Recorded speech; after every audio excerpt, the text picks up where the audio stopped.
عارف اللحظة اللي تقعد فيها قدام مكتبك قدام أوراق كتير ونور خفيف جاي من أباجورة؟ اللحظة اللي بتحس فيها إنك تايه، إنك مش فاهم ليه فجأة ما بقتش زي زمان. ليه الشغف اللي كنت متعود تصحى بسببه كل يوم اختفى؟ اللحظة اللي قلبك يقولك فيها أنا تعبت، وعقلك يرد عليه طب نعمل إيه؟ اللحظة دي كلنا عدينا بيها. فاكر لما كنت تحب تذاكر؟ لما كنت بتفتح الكتاب وتحس إنك داخل على مغامرة؟ النهاردة لما تيجي تذاكر تحس إنك بتجري في طين، كل خطوة بتوجع وكل صفحة تقيلة. بس خليني أقولك حاجة ممكن تغير كل اللي جواك.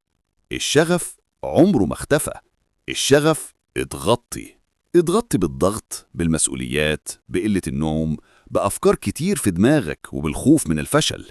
الشغف مش حاجة بتموت، الشغف حاجة بتتخنق، وعلشان ترجعه لازم الأول ترفع التراب من فوقيه. يمكن انت دلوقتي حاسس انك فقدت نفسك، بس الحقيقة انت بس فقدت تركيزك. بص حواليك، الأوراق، الكتب، القلم، كل ده كان زمان بيشعل جواك نار. النهاردة بارد، بس النار موجودة مستنياك تولعها تاني. ودايما اسأل نفسك، هو ايه اللي حصل؟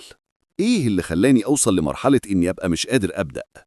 هقولك، لانك استنيت التحفيز، استنيت اللحظة اللي تحس فيها إنك عايز تذاكر وما جاتش.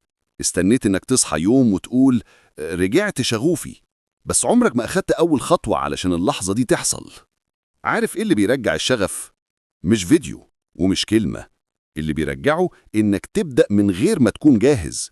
تبدأ وإنت تعبان، وإنت زهقان، وإنت مش فاهم، وإنت مش شايف نتيجة، لأن النتيجة مش وظيفتك.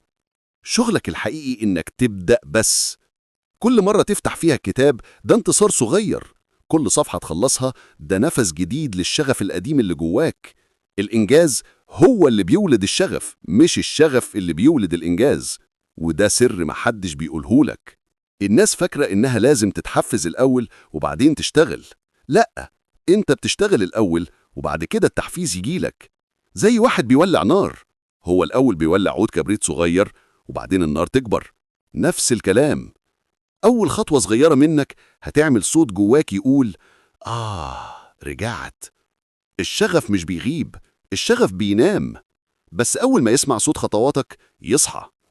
وخليني أقولك جملة يمكن تكون أهم حاجة في الفيديو ده كله. أنت مش محتاج شغف علشان تكمل، أنت محتاجك. أنت محتاج الشخص اللي كان زمان بيقعد بالساعات ومش بيزهق ومش بيخاف.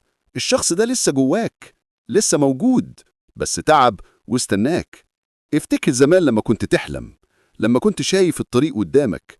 الطريق ده لسه هو، لكنك انت اللي وقفت. ارجع خطوة، صفحتين، ساعة، مش مهم.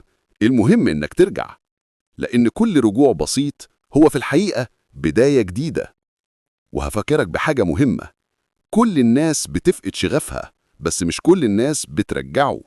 اللي بيرجعه مش اللي مستني يتحفز، اللي بيرجعه هو اللي بيبدأ وهو محبط، اللي بيشتغل وهو تايه، اللي بيقوم من السرير وهو مش قادر، الشخص اللي بيقول أنا مش هسيب نفسي كده. وده أنت، حتى لو مش شايف ده دلوقتي.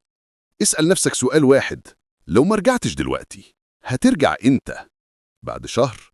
بعد سنة؟ بعد ما تضيع فرص كتير؟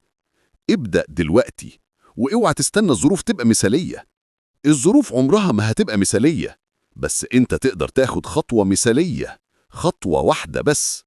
قوم وافتح الكتاب، رجع كل حلم كنت فاكره ضاع. انت أقوى مما تتخيل. الشغف اللي انت فاكره انه مات لسه بيتنفس، استناه، هتلاقيه بيرجع. بس أولاً لازم انت ترجع.